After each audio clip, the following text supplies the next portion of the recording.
Well, welcome back. New year, new me. That's what the kids say, right? It is the January episode. My name's Daniel Katzman, financial advisor down in Newport. Ian White, financial advisor right here in Mission Viejo. I'm Bryn Parmenter with Parmenter Insurance Agency. Oh yeah, it's us. All part of the young professionals of the Mission Viejo Chamber, by the way. Check us out on meetup.com. We got a bunch of fun events coming up next couple months. Make sure to register for those events and see us there. I'm looking forward to those. Yeah, should be good. Yeah. Outside of that, what type of chamber events do we have coming up? So we got a big one coming up on January 30th. It is a 2024 new member reception. So if you're a member of the chamber that joined in the last year, this is about recognizing those people. It's open to all members though. We're going to be going over all the different committees and ways you can get involved with the chamber, do some recognition. Should be a lot of fun. So go to the chamber website to look into more details for that. But again, that's January 30th. Yeah, I, for one, am definitely looking forward to that. We've had a lot of mixers in the past with multiple other chambers, but like one with just the Mission Viejo Chamber for everyone really getting to know each other better, so that should be very fun. Yeah. That's going to be really fun. Me and Bryn Moore here will be representing the young professionals and letting everyone kind of know a little bit more about our committee. If you're not a member of the chamber, still feel free to join us at the event as well. Learn a little bit more about what the chamber is and what it has to offer. And as far as city events go, we have the Farmers Market and Crafts on February 8th, American Mahjong Club February 10th, City Council meeting February 11th, Coloring for Adults February 12th. Lots of fun events coming up. Check out MV Life for all your city events. Rosebud Thorn. How are you guys' holidays? How's everything going? Where do you guys want to start? Let's see. Rose, it's as you progress in your business, if you're the type of business that gets referrals, it's nice when they start coming in instead of having to look for new sales. Recently got a referral. Unlike most of them though, he was actually interviewing a couple other people as well. And he just called a day to say I got the, we got a second meeting. He's moving forward, so that's pretty cool. Very nice. It's nice to refresh, the idea that you're actually good at what you do. Yeah. Because a lot of referrals, they come in fully knowing that they're going to go with you anyway. Yeah. So it's nice to be able to try to fight for it every once in a while. Yeah. But not too often. I want Right. most of them to be easy. Not every single one. Yeah. So Bud is just got my 2025 business plan done, which we'll talk more about later. Very excited to get to work on that. And Thorn is, I'd really like to be out camping, but it's just too darn cold. Damn. Fair Cold for us Californians, right? Like it's Yeah. almost 50 degrees. Well, I got down to 40 degrees. I was out camping last weekend, and that was too much. Yeah, that's Hey, you get away from the concrete. It gets pretty cold around here. It's, you just go down to San Mateo. We've seen some 32-degree nights down there. It's cold. yeah. It's not fun when you're camping. You end up in the car. It's Oh no, see, I'll camp out right next to it under the stars and just try to keep the fire going all night. It's that like 3 to 4 a.m. where the fire kind of goes out, you're out of wood, and you're just like, all right, let's just like throw on an extra jacket or just like get comfortable in here. yeah. I've been down to San Mateo. All the blankets, all the jackets on top of me, it just still quit. Well, you can get one of those like good like thermal sleeping bags too. Yeah. Though I guess you're not supposed to wear extra stuff in there. Like reflects your own heat back in on you. Those you do pretty good with those in pretty cold conditions. Yeah. And then it's useless 11 months out of the year. That's why no California has good clothes. They got like none of the winter clothes. They Yeah, don't we got 3 season stuff. Yeah. You got 1 month to wear it all. Yeah, for real. Or you just look funny wearing the same thing every day. Just start sweating. Yeah. How about you, Rosebud Thorn? Rose, it was just more of a rose from like the past kind of month. It was going over where like book of businesses and where renewals come up, kind of realizing the holidays was kind of a time where I hadn't had as much business closing, so it was a slower time. Ended up closing like a good amount of business over the past kind of month to like bolster those slower months with that existing business, and kind of seeing that more year over year as the book grows is really nice. To start seeing not like any months where it's like really short, where it's like, okay, there's a solid foundation. Obviously, want to build on it, but there is now foundation consistently. So that is always like really nice to see. We're like, all right, we got that last little. The holidays can be kind of tough too, so kind of get some good ones in there. New year. It's been a little late even in the season, but going up to Mammoth next week for the first time skiing. It's been since last season, so that'll be nice. We did just have the holidays, but I sometimes still gotta take that. Like, all right, still wintertime, winter sport. So looking forward. We're gonna take up a week next week up in Mammoth. Of course, we'll probably take up a laptop and still do some work up there. And I mean, up these days you still have service up in Mammoth, so still answer calls, but looking forward to that coming up. And then Thorn is just, I think as everyone knows, the insurance industry is in a state of really emergency right now. Pretty scary stuff going on. A lot of people are scared. There's been, cancellations going out in those areas. I think last I saw, the total damage was close to about $20 billion in damage. Mm-hmm. About near the $6 billion of that insurable, and that just means, insurance is a pool of risk. Everyone with homeowners in similar location, that's what goes to pay that out. And right now, outside of the California, the FAIR plan, which is not meant for this, and that is so much volume, and that is what's put in place by the state. And when the last resort is going to get hit this hard, it's just kind of scary to see what's going to happen in the industry for sure. Yeah. Beat that. Yeah. That's terrifying. Yeah. That's so bad. I guess you know best. Like, what happened? I heard some rumors about them pulling insurances right before the fire started. So I think a lot of people have seen a large part in California in the past couple years. More and more carriers have pulled out. I remember I first really experienced it in it would have happened in 2020. So in 2020, 2021, First American fully pulled out of California as it wasn't profitable. And so we've just seen more and more carriers identifying high wildfire risk. Well, in this specific instance, a prime example of what they really try to avoid: high value homes near massive brush fires and areas that I think are pretty well known to have, with the right conditions, like California's been seeing with these high winds, and something really bad can happen. And so carriers are assessing areas where, let's say there's all these homes in a certain area with brush all around it, and if they're insuring it, realize, okay, in this instance, let's go with the smaller value that actually was insured, $6 billion to write insurance if something were to burn through this whole area, which there's likelihood to. They need a pool of premiums to pay that. And if they realize this area could take out all of our reserves, we will not be liquid enough to pay out these claims. And so carriers in California, all to be an admitted carrier, have to have their own insurance. These carriers are insured, and it's these reinsurance companies taking a look at these numbers and seeing how much potential of payouts these areas could have, and just saying, either you need to raise premiums so we have more money on hand to pay this out, or we can't be writing insurance in these areas because it's too high of a risk. And with the Department of Insurance in California, they have limited rate increases, so if you can't put the right premiums at that cost, you have to back out of the area. And I think a large part of this, we have seen premium increases. I wasn't in the industry before COVID, but in my opinion, it really shot up after COVID. And a lot of that has to do with, I think everyone's seen an increase in costs. Inflation has been through the roof since COVID. Multiple factors there. Not going to go into that, but the truth is inflation has been running rampant.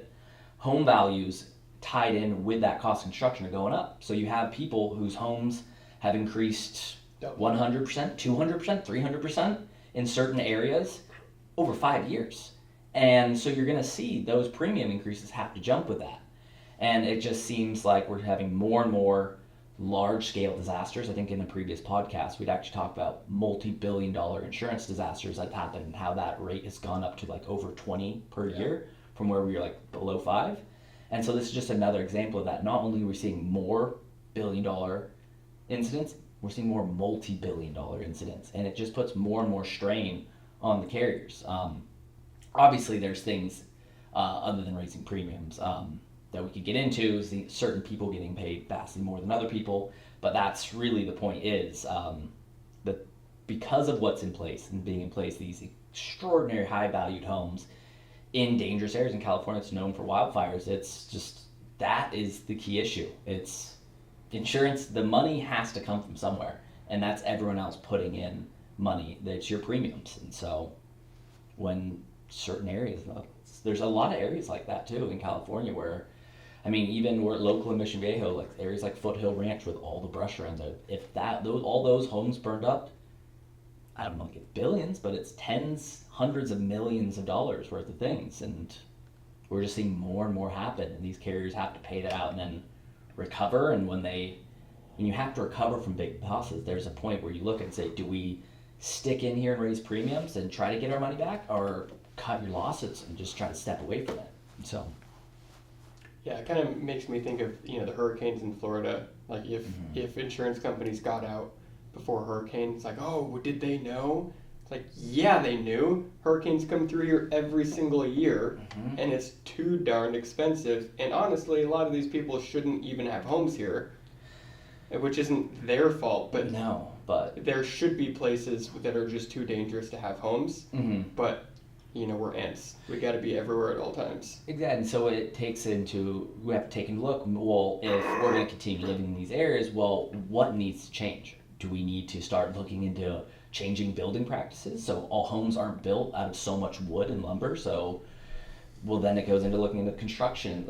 It's the structures, everything we have in place. It's not just one aspect of it too. Yep. It's our entire foundation of the way we have things built is the problem, where we kind of just shrug our shoulders at some natural disasters and they have consequences. Yep. True. All right, enough procrastinating. Yeah. Rosebud Thorn. Rosebud Thorn. Rose, I think I have prospecting figured out for the year. Nice. I think I have enough people I have to call and enough name flow that's not going to be the issue this year, which is phenomenal. Like, that's the half the battle. Yeah. For the beginning. Like, you have to figure out your name flow, and once you figure that out, then you can actually get to work. So that's cool. A bud is, I don't know, the same thing, right? I have like a list of prospects, and that's huge. Like, that's the beginning of the business.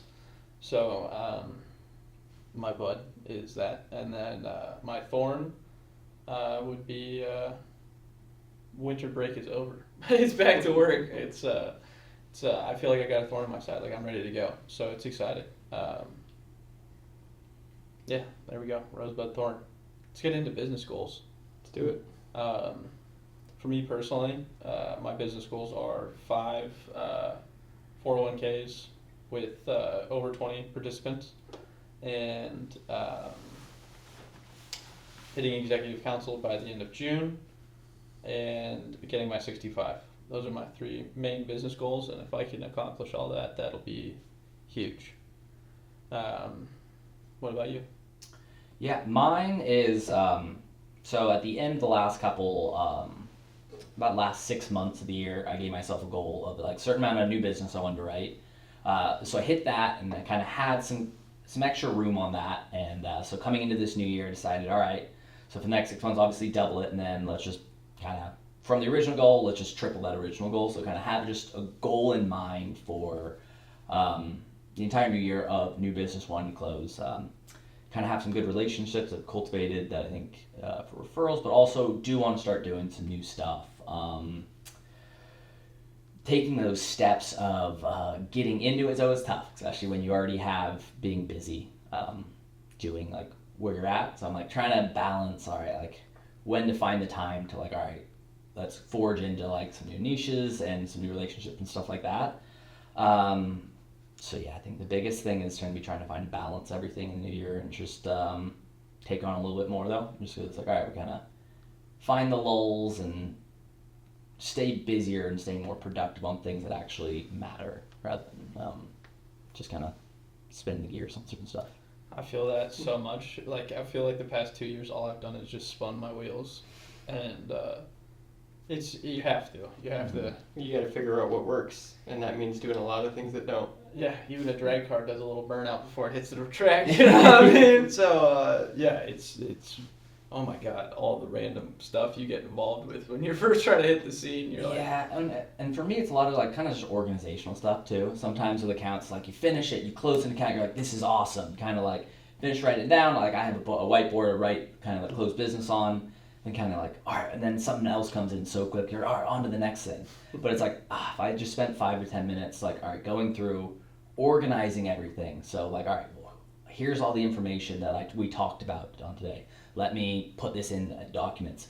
Let me make sure I have on the account in our management system. Let me make sure I have the email and the best phone number, because it's like, I have it. I write everything down so I can find it, but it's such a pain to like 2 months later being like, all right, was it on October 14th or 15th that I like was talking to this person? When you could have just taken an extra 10 minutes when it's all there, put it in the system, go through on your emails, any good emails, save those. It just will save so many headaches, and I say it now, and I'll still forget to do it, because sometimes when the next thing comes across your desk, phone call comes in, oh, it's another new piece of business. Like, it's tough sometimes to just take a breath and just like, you're not really done when the sale closes. You're done when it's organized and you have everything to like come back to it and not be flustered. I think I'm not going to do any back-to-back meetings this year because of that. Like Yeah. you only you need an hour in between. 15 minutes, man. Give me a second. Give me like 2 seconds to write all this stuff down. Like make sure my notes look good, so that, and then the agenda for the next meeting. Let me write this down. Yeah. Like so that I'm not just, I scheduled the meeting, the follow up. We're gonna meet next week. What are we meeting about? You know what I mean? Because you go through so many meetings in a day, and then so many meetings throughout the week. You're like, if you're talking to 20 people that week, you have 20 meetings. Mm-hmm. How in the world are you supposed to remember what happened at the 10 o'clock on Tuesday? Yeah, You know, for me, it's been over a decade, and I'm finally almost good at notes, but I write them down. I don't put them in the system, which the system dates it, and that's important. So I still have to get it in the system. It's been over 10 years, and I'm still working on it. But what's really helped me is I have an Excel sheet that's like a double of my business plan, but just where I track everything. And 2 of the 15 pages are for people I've met. One of them is prospective clients, like immediate, within 3 months, and then just at some point in the future. And then the second one is every single person I've met with in general. So if I'm at the chamber and I meet a guest of the chamber who has some business, want to learn more about it, do a one-on-one with them, they're in that Excel sheet. Gotcha. Because like a third of them are like, oh yeah, I don't have a retirement plan yet. I'll need one of those eventually. Noted. You just sit there biding his time. You'll need this one eventually. Right. Yeah. And not to mention, like, I just referred 2 people today from a meeting because I remembered the junk hauler and the and an estate planner and an interior designer, because I'm just listening to what the clients are saying. It's like, oh yeah, I have their contact info right here. It's good. It's like having that on the Excel file too. It's better than like digging for business cards. Like, I know I've got a business card around here somewhere, and all 500 of these. Right, and then you giving that person business. Hopefully you've like heard from other people that they're good already, or have done with business with them yourself. Yeah. But that makes them more likely to do business with you, and you're not asking at all. You're just sharing the wealth. Of course. It's not a bad idea. I like that idea. You're not allowed to take any ideas. I'm taking ideas for sure. That's a good one. I might use that one. That one's a neat trick, you know. I want to meet with this. It's like that's I don't know. It just clicked. Like that's what a chicken list is basically. Yep. You know what I mean? People that you don't necessarily like. Not that you don't want to call them, but it's like this isn't going to be direct business. Right. There's no need. Yeah. You just want to know them. Yeah. That's the chicken list. That's huge. Yeah. I'm starting an Excel So sheet that's on tomorrow. my business plan. Before it was a just kind of something that happened, but now it's a specific part of my business. Have 2 meetings a week that are just one-on-ones that are not about me trying to get their business, but to learn about somebody's business who I don't know yet. Yeah. So what goes into it? So like when you're like, all right, I'm starting my business plan for you, where is your start process, or like what does that really look like? So then first of all, there should only really be 1 or 2 big objectives, and really there's only ever one, which is to make more money. right? Yeah, or keep making the amount of money I'm making, depending what type of business you are. Yeah. So for Where me, you are in your career. yeah, making more money, that's not really that's not where the activity goes. It's bringing in client assets, which means bringing in new clients. Mm-hmm. So the goal is to bring in as many new clients as possible that are ideal. So to answer your question, the very first step is to figure out who is your ideal client or customer. Mm-hmm. And for me, that's people who I like working with. That's one of four, who has enough money for me to be able to help them, because they have to be able to help themselves. Mm-hmm. They actually listen and trust me. It's a big one. Right? And I can get a hold of them. Right? There's nothing more frustrating than trying to help someone who refuses to answer the phone or do any of the work. So if you're all four of those, you are the ideal client. Mm-hmm. If you're three, that's great. You're on the way. Mm-hmm. So like if you're 30 years old, I still want to work with you. You probably just don't have the money yet. So that's fine. I'm going to help you with that. Yeah. And then of course, if you have two, that's even less. And by one, I'm not working with you unless you really wanted me to, Mm-hmm. or you're the family member of a client, and I'll try to help you get to be more of those. Yeah. Yeah. Solid. What about you? Year to go. Yeah, I actually didn't. Oh, sorry. I kind of did, but the actual goal is to increase my business by 15%, Okay. which is kind of the goal every year, Yeah. because every year my business gets bigger, Mm-hmm. and the bigger it gets, the easier it is to grow. Yeah, that's true. So percentage stays about the same every All right, year. well, it's like as it grows, as long as you're doing the right thing, which Exactly. you are, it's like it spreads. People find out, so Right. it's that's a good thing. Nice. Gotta grow that business, baby. Yep. It's always about making money. Yeah. Yeah. But this year especially, it's about doing it efficiently. Mm-hmm. I've worked really hard on that since COVID, when I realized how awesome it is to be at home more. Yeah. So the goal is to grow, but not take on any extra hours. Yeah. Because if you get a 15% pay increase, but then you work 15% more hours, you literally just got a pay cut. Because you traded time for money, and time is more valuable than money. Yeah, it's one of those things. Well, it's like that's what's trying to cut out the extra stuff, or it's like just being as efficient as possible. Right. And if you're just starting out, Mm-hmm. you just have to use your time.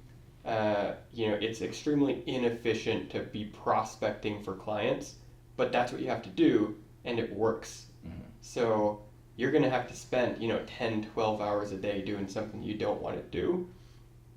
But the idea is it's temporary, so that you can get to a point where you can go home and see your kids. Yeah. But if you don't do that work early on, you'll never get to a spot where you feel comfortable.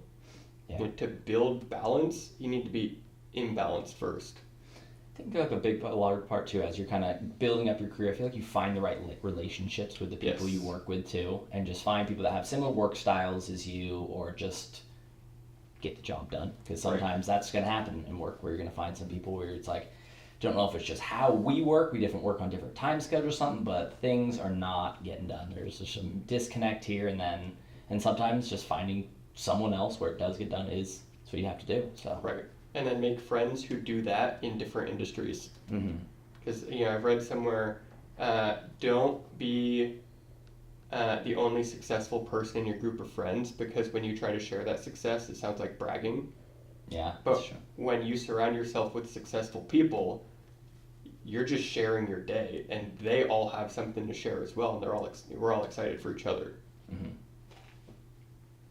It's good to see that. It's not, I wouldn't say as a competition, but when you surround yourself with other people doing, like, oh man, I actually can doing more. Right. I feel like, because I was thinking about that too. I was like, oh man, I'm just tired. I can't get in the gym. It wasn't work related, but it was gym related. And once I got in the gym, I realized, like, no, actually, I feel pretty good. I can do more. It's like, mentally, I think we tell ourselves, oh man, I don't have more time to do stuff, or like, I can't do that, and it really is like a mental thing, like, no, I think I can do a little bit more there, and so, kind of hearing about other people doing, like, no, you're right, I can spend an extra hour doing that, or kind of just do something that I wasn't planning on doing, or thought I didn't have capacity. Feel shitty either way. Mm-hmm. Do I want to feel like shame and guilt for not working hard, or I just want to feel exhausted from getting that workout in? Yeah. One of those feels better afterwards than the other. Yeah, for sure. Yeah. Yeah, Jordan Peterson talks about that, like how you find your friends on the playground.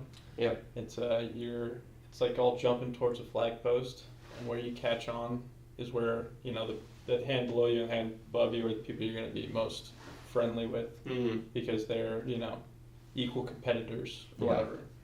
And it's true, you know, if you don't hang around the right people, they're just going to drag you down, and they're going to, you know, get you involved in all their horse. Right. But it's just depressing. Yeah. Well done, Danny. Like, you know, if you're friends with someone who's just not trying at all, and every time you meet them, they have some other sob story, like, I know what the common denominator is here. It's you. I can't deal with this anymore. Yeah. Like, I just want somebody to be happy so I can be happy too. Right. Yeah, no, that's tough. Or sometimes hearing people, it's like they're complaining about not doing anything about it. Right. Like, man, this job sucks so bad. And you're like, all right, well, you said it 6 months ago and you're still there. Like, yeah, did you apply anywhere at all? Mm-hmm. Like, it's one thing if you're applying every day and you're still not getting anything. I feel for that. Yeah. But if you're not even applying at all, I don't have sympathy. You gotta help yourself or so you're that only someone else applying can to help 5 you. jobs a day. Right, or like Drives me executive positions nuts. that are way above you. Go ahead, apply to 100 a day at least, you know, like just get after it. Like, what are you doing? Yeah. Like, you gotta hang around the right type of people, and it's so important. I think we're also at a time, there's a scary point that some people kind of realize there's like, with the way technology going, we've created some redundancies, and there's definitely people out there that have to make a career change. Like, man, we are oversaturated with like computer engineering and coders and stuff. Well, how am I going to pivot to that? Even though I spent my past year or two, even 5 years of my life going to school, going to a boot camp, working at these startups, and having to pivot. I think that is a scary thing that we've naturally built that up by making things easier. It's something you see over the entire course of history.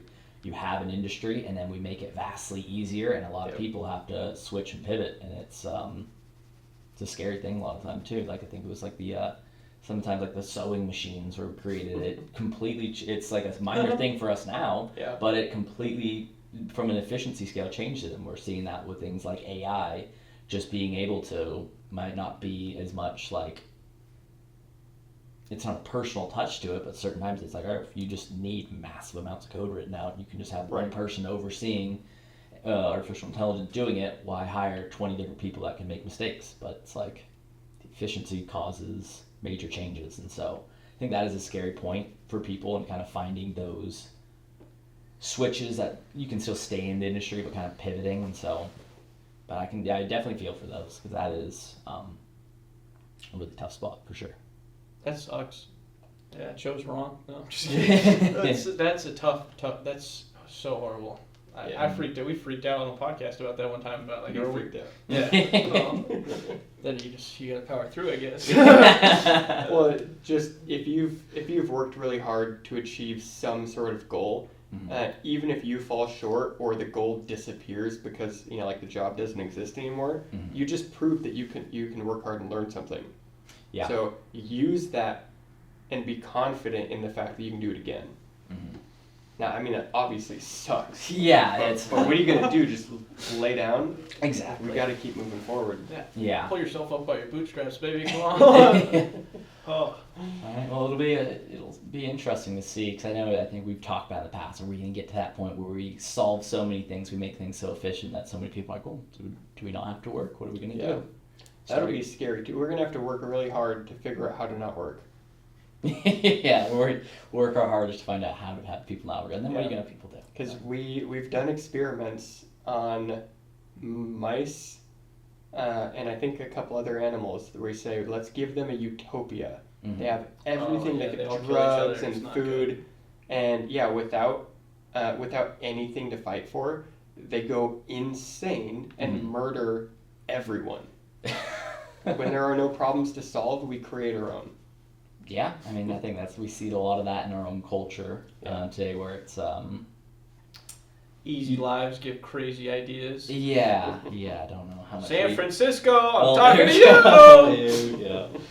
Walk around that city, it's nuts, but whatever. Okay, I mean, there is some truth to that. If you're struggling to find water or food every day, you're not going to be going into some well, this person said this on Twitter, and that's really upsetting. It's like whole other magnitudes of stress and struggle, and so. Yeah, if my biggest problem is that somebody said something to me, I am so happy. Somebody I don't know said something mean to me on the internet. Yeah. It offends me. Oh no! Because what are you they talking literally about? don't know you, right? Yeah. They read maybe one comment and they're about you. trying to offend you. Right. Like they are purposely trying to get in your head and mess with you. And Yeah, it's they're talking to somebody who's not you because they don't know you. Yeah. And you don't know them. Like, if I don't want your life, I don't care about your opinion. So. A robot runs my LinkedIn, dude. I don't care.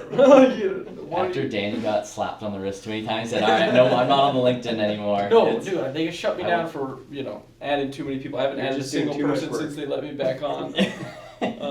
Yeah, dude, I didn't have a LinkedIn at the start of my career, and then within 1 year I had 2,000 connections or something. And they were a little suspicious. They're he's definitely using a bot.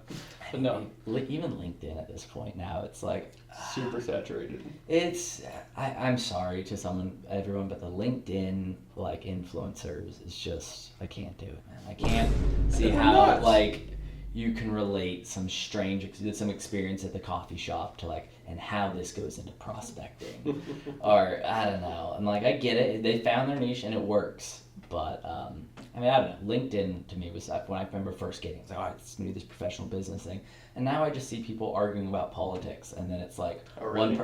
in comments. I don't even stuff. see any comments. I don't really go on it that much. Yeah, or in the articles, I'm just man, really, you got your business labeled right under your name, and you're just cussing someone out. It's pretty bad. Yeah, it was just turned into what Facebook has. People get enjoyment out of it, and just being mean. But yeah, that's about when I got off Facebook. I know who you are. You're my family member. Mm-hmm. Why are you talking about all these bad things that are happening to you? It's for the whole world to see. Yeah, when the aunts and uncles just started screaming into the void, it got pretty... I've gotten completely rid of Facebook and Instagram, and it's been very nice. No, it's so good. No Facebook, Twitter, Reddit, any of that. So, because also you just mindlessly going through it, but also YouTube Shorts. Why'd they do it to me? Dude, that's the thing. I kept YouTube because I like to watch the videos, and now I'm questioning that. I'm I found YouTube Shorts, and I'm just this is just same thing. I have pride not to do it on the computer though. Oh God, no, I wouldn't do that. And it's it's not one I'm not gonna be but still, it's one of those things. It's just too easy, and I know. I swear with the algorithms for stuff, it's so good. It's they know too me good, so well. But a lot of the time it's just I'm watching stuff. I'm man, that's depressing, and it's just I'm oh man, he watched that sad video or whatever. Let's give him another. And then I spend an hour watching stuff, and I'm I feel worse than when I started. And nothing has changed. It's Yellowstone, The Simpsons, Dave Ramsey. Yeah. It's so good. It's just 7 baby steps, and then some crazy scene from Yellowstone, and then some awesome little joke from The Simpsons. It's got me locked in. It's a serious situation. I'm just full of wilderness survival stuff, backpacking stuff. That, by the way, that's one of my New Year's resolutions is to get better at surviving. Yeah. I am going out into the backcountry, and I've seen a lot of stories where people die a mile off the trail because they just didn't know how to read a map. Yeah. I gotta get on that. Basic survival skills. That's a funny one. We have a schooling system for kids all through, and be all right. And they learn nothing useful. Do you teach them accounting? No. Personal finances? No. Okay, so we're not going that route. Yeah, are we going to teach them how to survive if all this crumbles? No. PEMDAS. We have a genius idea. Don't get me wrong. Some basic math is fantastic. They got multiple choice. But trying to teach everyone higher levels of algebra. Some people, it's not. Sure, we have the people that's for, but I'm getting off track. But basic survival. That is actually one I think not enough people have.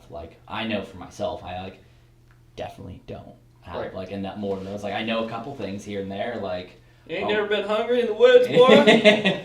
like right, go out when You you're learn traveling. pretty quick, son. I Bring swear. some iodine with you so you can disinfect some water easier. But other than that, like I mean, I think a lot of us are woefully underprepared if like we're out of electricity for Right. 2 days. Well, I mean, I think most people just freeze to death. Yeah. Dude, that's it. You're in the woods and it's gonna get dark. Well, like, okay, bye. Time to Yes, die.